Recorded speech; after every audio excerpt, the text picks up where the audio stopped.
Today on Locked On Canadiens, a familiar face joins us to talk about the Laval Rocket, some call-up options the Canadiens might have at their disposal, and a check-in on some core pieces.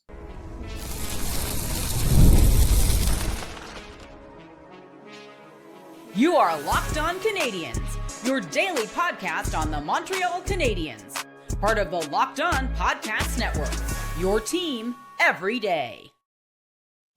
Hello, everyone, and welcome into another episode of Locked On Canadiens. Thank you for making us your first listen of the day and for subscribing wherever you get your podcast doing that supports us here on the show and ensures you do not miss an episode of Locked On Canadiens, part of the Locked On Podcast Network, now the number one sports podcast network. Today's episode is brought to you by FanDuel. Download the FanDuel app now by visiting FanDuel.com and win $300 in bonus bets if your first $5 bet wins. My name is Ian Blavier, also known as @MaybeIt'sIan. I am joined, as I always am, by Laura Saba, also known as the Actor Stick, but we have someone else with us here, listed on our YouTube as Davidsonite devotee, Scott Matla of Eyes on the Prize, formerly of this show, and our Laval Rocket expert. Scott, how you feeling today? I'm doing pretty well here, all things considered. I'm glad finally got to see Jared Davidson make his NHL debut last Saturday against the Bruins. Liked what I saw, which means I, again, am right in my player analysis of this. So hopefully there's more good stuff to come with him in the coming games. Well, I want to talk about Davidson and sort of call-up options in our second segment here. I want to look into what else, because at the rate the Canadiens are getting injured, we might see a lot of these guys. And I want to talk about some future core pieces, the Reinbachers, the Fowlers of the world. But let's just start with the general check-in. Right now, the Rocket are second in the North. They're 9-5-0. What's your evaluation of the team so far? They are as deep as they were last year in a lot of ways, but they haven't quite found their stride yet. The defense was completely remade a little bit from last year. You have Mark Del Gaizo coming in, Toby Bisson coming back for a third stint, Nate Klurman as regular options, and then a mostly full year so far of David Reinbacher. William Trudeau is back. Adam Engstrom is obviously here, but they are replacing a number of guys on that back end that did different things that they don't quite have that next replacement for yet. So Tyler Witherspoon left the team. He went and signed in the KHL. He was their penalty killer, that defensive, post for all things. They don't really have someone to replace that. And then obviously Logan Mailloux, for all the defensive warts, was their offensive weapon, really helped spur their power play a little bit, which has had to kind of fix how they're doing. But you go and you look at their score sheet and it's a lot of familiar names. It's their forward group has stayed the same and it's producing in a similar way. It's just there's been a little bit of growing pains with a team that feels fairly young and is testing out an entire new net combination as well. Yeah. Who's standing out so far? Like, I know, one of the guys that I look at as an AHL NHL tweener is Joshua Waugh. And is he doing the is he at least keeping up the AHL end of that bargain, which is that he looks like he's too good for that league, even though in the NHL he's very much not ready for it? I've been, I think, the harshest on Waugh out of a lot of people, even to the point that people think I'm being mean to him, because I saw a perceived lack of effort at points last year, at points even this year. And this year they've tasked him, like they're putting him in the top 6 and they're telling him, you got to go out there and do all the things. He's got 7 points in 10 games, which isn't lighting the world on fire, but he's noticeable. He's shooting the puck a lot. He's at almost 4 shots per game over the course of the season, which is what you want to see. And he's out there, he's killing penalties, he's creating opportunities, and he's using his talents to create chances instead of trying to float by on that and be a power play only option. I watched the little bit of the game I got to watch on Saturday against Hartford when I got back from dinner. I'm watching Waugh come down the ice on the penalty kill, moving the puck out of his zone, cutting, and then ringing a backhander off the post twice on the penalty kill. They're trusting him to do that, and he's rewarding that.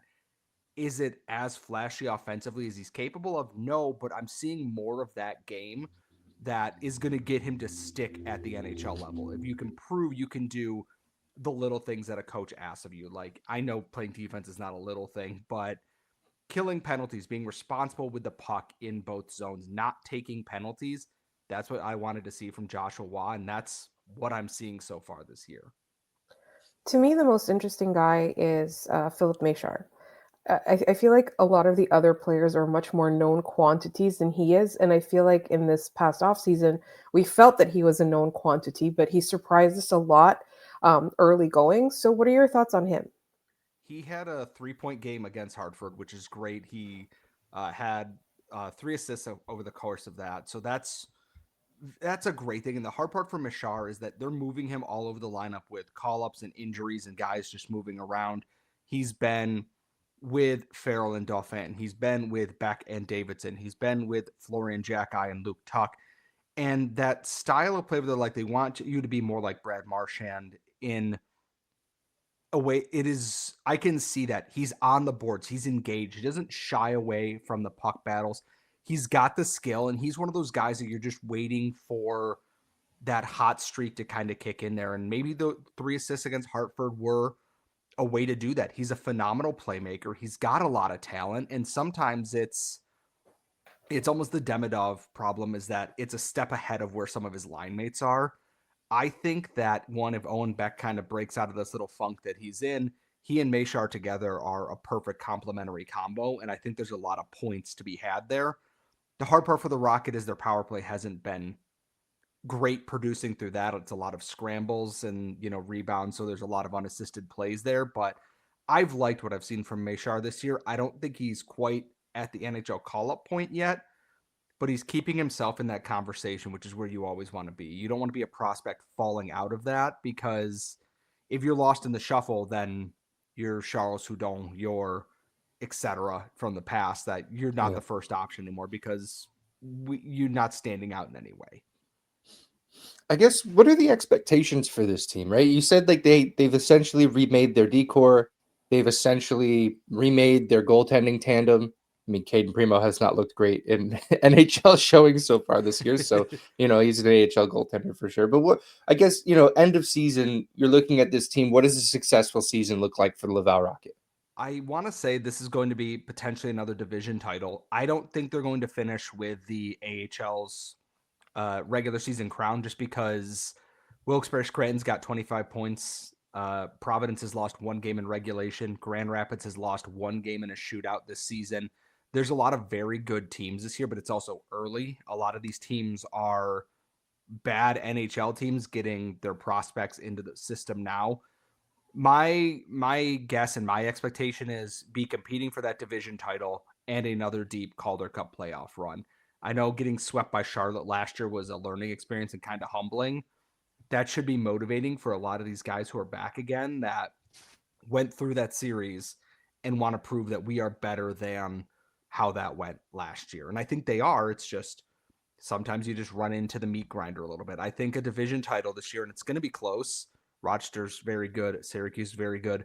Belleville's annoying. Toronto always puts together a solid team. The North Division's a bloodbath a lot of the time, but I think the Rocket are well equipped to make it through the grind to get to that division title. They're only 2 points back, and they have 2 games in hand on Rochester. So the opportunity is there. They play on Sunday, and then a couple of times this upcoming week, they can easily turn that around. Speaking of Belleville, how vile have they been this season? Surprisingly, not really. It's a lot of diaper filling that you would expect as usual, but it hasn't been as bad. The Rocket have been mostly well behaved. The last game against Hartford, not the one on Saturday before that, Brendan Othman and a couple of other Wolfpack players decided, well, what if we just run over Jacob Fowler? And the Rocket didn't like that too much, which included their captain, Lucas Condata, beating Brendan Othman pretty senseless, while the ref was just like, I'm just going to let this go for a little bit because it keeps happening. The penalty thing is still an issue. I haven't sorted this by the league yet, but if I'm correct, I'm pretty sure they are top 5 for penalty minutes. Again, Florian Jacki is 42 penalty minutes on the season, but a bunch of those came against Hartford, where somebody ran Xavier Simoneau into the end boards, injured him, and he got an extra 10 minutes added on there for sticking up for his teammate, where even the opposing broadcast was like, well, that's what you want to see, is a guy stand up for his teammates instead of not. So they are still that team that maybe takes a few too many penalties, but they are still well coached. It's just sometimes there's just little mental lapses that happen and it turns into a goal against. It's a missed clear or something. overall, I think this is a team that's going to be very exciting. Hopefully, but they haven't played Syracuse yet. That's the one that I'm worried about because those teams don't like each other at all. So, Well, here's hoping that they can keep this Laval Rocket team together, because if they can, that means the Canadiens have stayed together. But there's no I joked at the beginning of the show, at the rate that things are going, who knows? We'll get into that actually in just a moment here when we come back on Locked On Canadiens. I want to go over some call-up options, and we'll get into that in just a minute.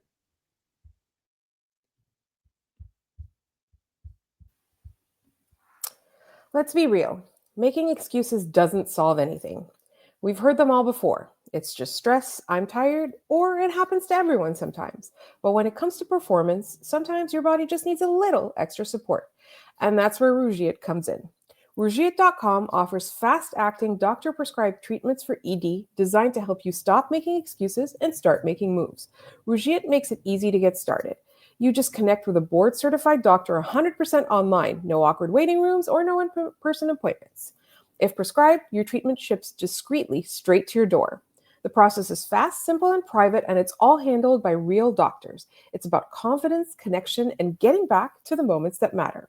Visit rugiet.com/lockedonnhl to get 15% off your first order. That's rugiet.com/lockedonnhl, and don't forget to use our code LOCKEDONNHL so they know we sent you. Rougiet, stop making excuses and start making moves.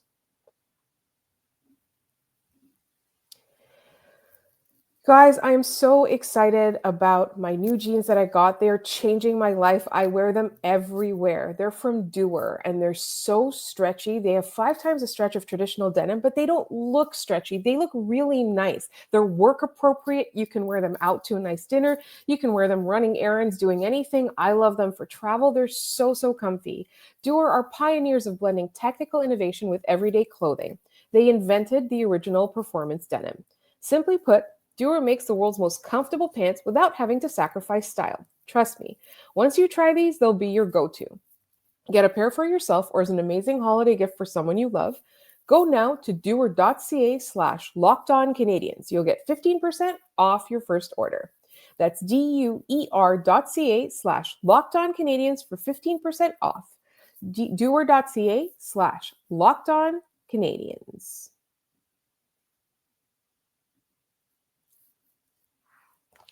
All right. Well, in the time in between these two segments, we have learned that the Canadiens will need to use a call-up. Kirby Dach is out the next 4 to 6 weeks. He's fractured his foot. I know exactly what play it happened on. He blocked a shot late in the game against Boston. Joshua Waugh receives the call-up there. We've already kind of talked about Joshua Waugh, right? Like we know what to expect from him, for better or worse. There's not an option in Laval that can fix this, right? no, I think Jared Davidson was that guy, and that's because Davidson plays the style of hockey that I think the Canadiens need right now. And to pull the curtain back for people listening to this, we're recording this before Ian and Laura also record some of their early episodes this week, and that Davidson plays hockey the way that they need to, and that he shoots the puck at the net a lot, and he goes to the net a lot. I know a lot of people seeing Waugh, they're like, oh, they should call up Florian Jacki then, and he can fill in the bottom 6 and move Davidson up.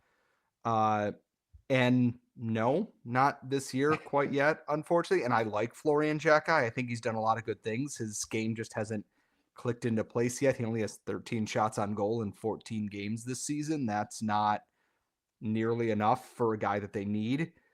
The answer is not in the Rocket lineup to replace what this team needs right now, to replace a Caden Goalie, to replace an Alex Newhook, which Davidson, I think, can fill that role well enough. There's not really an option to replace Kirby Dach right now, and definitely not an option to replace Patrick Laine, who is the best shooter on the team, sans Cole Caulfield at this point. And that's not because the prospects are bad. It's just that none of them have that same game-breaking kind of talent that some of those guys have. There's not a lot of people that have the speed that Alex Newhook has. There's not a guy that really has the size and the reach and the wingspan to play like Kirby Dach does. And there's no one that has the shooting talent of Patrick Laine. And that's not to be dismissive. It's just that Patrick Laine's a legitimate freak when it comes to shooting the puck. Yeah, how many guys in the league can shoot it like him? Like this is not a you haven't drafted and developed well. This is a freak of nature. This is a one of a kind player. Yeah, it's like, okay, who can shoot the puck better than okay, Ovechkin, Draisaitl, maybe Caulfield and Matthews if he's healthy. End of probably list the end for of the right list. now. Yeah. It's tough because the Rocket is built as a team that can just roll their lines out there and they can grind out and just chip in those dirty goals. They're not a team that they have guys that have that passing talent and that skill to make things happen, but it is not a like a one-man show for the Rocket. It never has been. Yeah, Alex Barré-Boulet was very good last year, but Dauphin and Sean Farrell with him held their own in that. This is a team that is the sum of its parts. It's not we're getting the puck to one guy, to one guy, to one guy and hoping for the best on that. I think Joshua Watt is the right call up in this space here. I don't know what that means for who's playing center where now because you have Suzuki, Evans, and Veleno.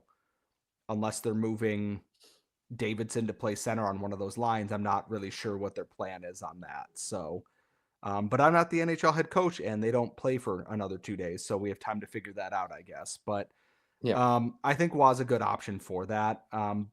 But, and I think I know where you're going to go with this next. If I'm looking at potential call-up options after that, I look at someone like Sean Farrell, who's a very good playmaker, has been very good to start this year. Alex Barré-Boulet is gone, yes, but Farrell and Dauphin have stuck on that top line together, and Alex Belzile has stepped in as that third guy on that line, and they've just clicked together very well. And Farrell, since his slow start last year, has really found his feet as a really dynamic playmaker. He's a smart player, can kill penalties, can move the puck well. He's not going to be a goal scorer. He can score goals. That's not an issue, but he's not going to, he might not fit what the Canadiens need. And that is someone to just shoot the puck at the net over and over again. Yeah. I want to look at defense a little bit too here. Cause I know Mark Del Gaizo, also known as fake Michael Del Zotto, has been making the call-ups when the Canadiens go on the road because they don't have a second defenseman a seventh defenseman to bring along with them. Outside of Del Gaizo, who's really just Guy, who's next on that list of call-ups for defensemen? Is it Adam Engstrom? It's Adam Engstrom. It's not even close. And I say this as someone who likes David Reinbacher and has really enjoyed the nuance and the subtlety in his game.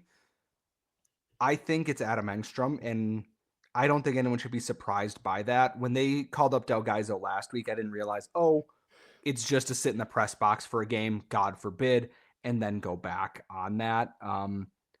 They've let Engstrom cook and be that top pairing guy for the Rocket. He's responded really well. His defensive game has really grown.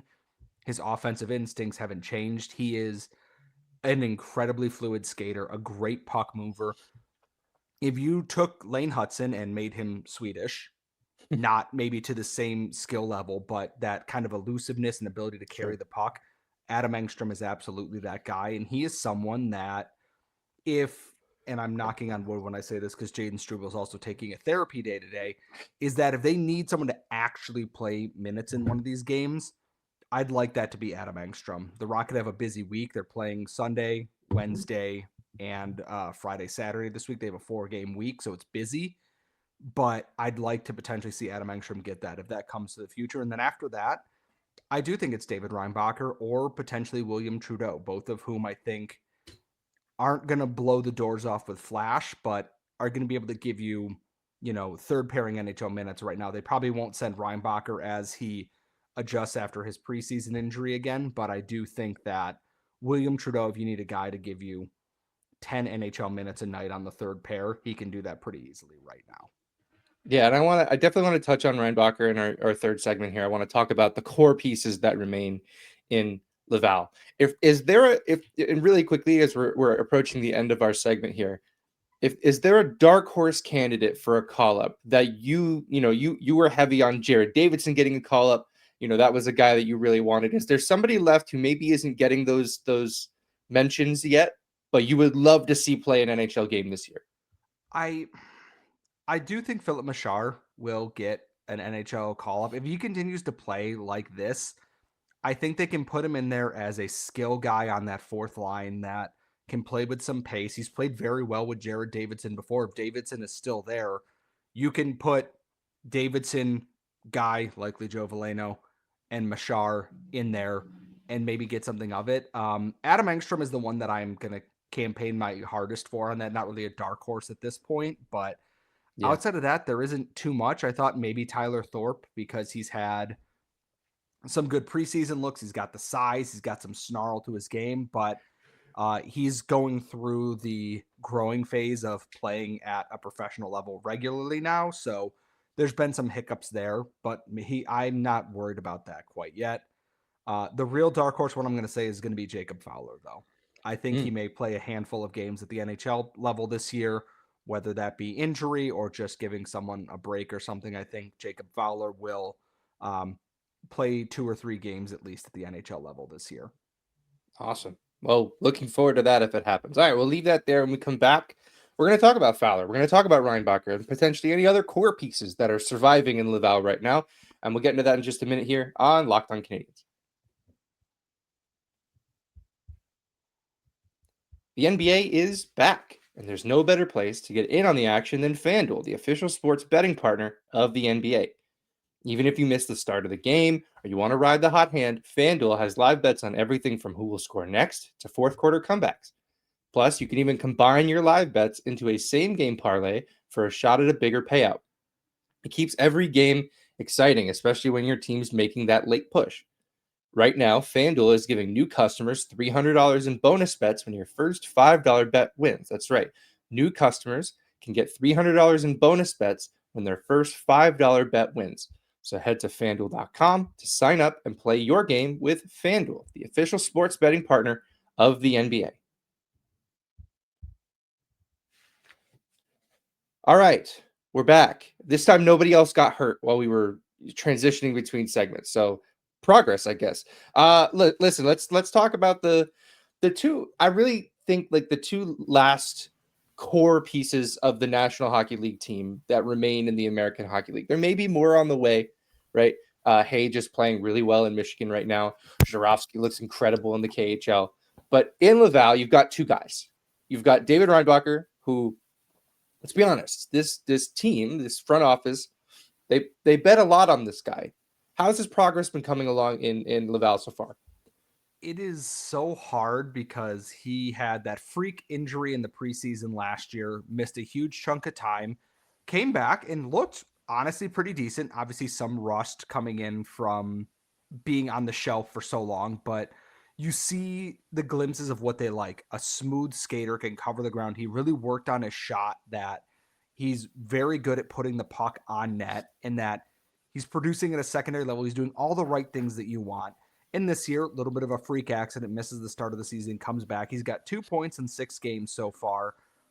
The Rocket defense hasn't been quite where it needed to be last year. They basically insulated him with Tyler Witherspoon when he got here, and then put him and Adam Engstrom together to really give them a run. And you can see the growing pains, but I also see the positioning, the smart stick, the moving the puck in the right way. And Reinbacher, to me, is someone that they're not going to hit the ground running like Lane Hudson did. That's just not going to be their game. They're going to be that slow blossoming, I think, steady defenseman here. And that's someone that this team needs. In addition to someone like Caden Goalie, who, in a similar vein, the health injuries have taken a chunk of their development time out of there. And I think David Reinbacher, despite not having the flash or maybe the sizzle that many people were hoping for, is going to come just fine in this. They're giving him all the time in the world to grow and learn. They're not rushing him through anything. He kills penalties. He's your power play number 2 guy behind Adam Engstrom, which makes sense. He's doing all the right things. In that, the best thing I can say is that I don't notice when he's there, which means he's doing all the things right, is that I'm not noticing mistakes or misplays or anything. They happen from time to time. He's human, but I'm not constantly going, oh, he's on the ice because something wrong happened. Oh, he's on the ice because something wrong. I don't notice when Reinbacher's on the ice, and that is a high compliment I can pay for somebody who is a defense first defenseman in that regard. He's the anti-Logan Mailloux. I wasn't going to Logan, say it, but yes. for better or worse, you always knew when Logan Mailloux was on the ice. Always. He never had a quiet shift where you were like, he got on and off, didn't notice. Like that to me, like it just reads as the complete foil to Logan Mailloux. Yeah, it's not, you're not going to get the highlight reel cutting across the zone backhand goals from the slot, but you're also not going to get he passed the puck right to the point and now it's in the back of the net. Right. And yes, that will happen from time to time. Adam Engstrom's done it. Mark Del Gaizo's done it more times than I can count this season. But I've liked what I've seen from Ryan Bacher, and I know patience is not a word many fans like to hear, but this is a guy that just be patient and it's going to work out. I trust the process with this. So, yeah, no, I think it's that's exactly what folks need to hear. I know a lot of people are already kind of like questioning whether or not he's going to be an NHLer. We just haven't seen enough of it. We haven't seen him play enough, and what we have seen from him has been reassuring that he can be he's not going to be a Victor Hedman type, but to be a Brett Pesce type, right? That kind of defenseman who's just solid and steady, can eat 22, 23 minutes a night and just does the right thing more often than not. That's a right shot defenseman that's really tough to come by in this league. All right, let's move on here. Let's talk about Jacob Fowler. We're looking in net. How has his start to his first full professional season? How has that started for him? I love Jacob Fowler, and I mean this in the best way possible. Because the last time I said this in game, he ended up, only allowing the one goal. Every now and then, there's just one of those things where he misreads the timing of the puck, whether it be a long shot, it going in a direction or something. He is adjusting to the professional level on that. He's adjusted pretty well. He's 5-3-0, 915 save percentage, 226 goals against. That's fantastic. And this is potentially on me because I saw Jacob Fowler so dominant watching all those games at Boston College and coming in even to the Rocket last year and being like a 930 goalie with a couple of shutouts to start the year or to start his professional career. The bar was so high. And even as it readjusts to the AHL level there, he's still very good. It's just sometimes the team in front of him doesn't help. He's had a couple of games where you're taking your lumps. Like you gave up 6 goals to Belleville. It happens. Yeah. And then he bounced back and got a shutout in his next game on that. You see the reaction timing, you see the positioning, the calmness, and the highest compliment I can pay him is that it reminds me a lot of watching Carey Price play hockey, is that he's just there. He's in position. He's swallowed up the rebound. He's got the puck covered. He's got the glove and he made that. Everything is where it should be, and that he's just in the right spot constantly. There's not wasted movement. It's smooth. It's almost elegant in a way. It's the opposite of Jakub Dobeš, where it is Flubber the goalie. And I love Jakub Dobeš, but everything when I watch Jacob Fowler play is composed and smooth and polished, and it's a treat. And I feel like I'm looking at his numbers that I've been too hard on him a lot this season. But I also know that he probably is even harder on himself. He knows what that next level can be at. And if he hits a 920, 925, 930, the Rocket are going to start winning a lot more games. They're not relying on Fowler to win games, which is good. A lot like they did with Caden Primo, but this is someone that I think still has another level to get to, and they've already played so well in what's becoming a very, very loaded Habs goalie pool right now in the prospect sector there. Yeah, you mentioned Dobeš. Dobeš plays like a backup goalie, right? Like he's a battler type goaltender. He's not, going to always be positionally sound, but you're going to get he's going to fight for every save that he needs to. And that's great as a backup goalie, but your starter, you hope that they're more positionally sound, composed, kind of like how Sam Montembeault wants to play. He's not always like that, but like that's sort of, that's the difference between those two. It's tough for a guy like Dobeš to maintain playing that battler type, playing, 2-3 games a week, right? That's not how backup goaltenders are played. They're played very sparingly, often in difficult matchups.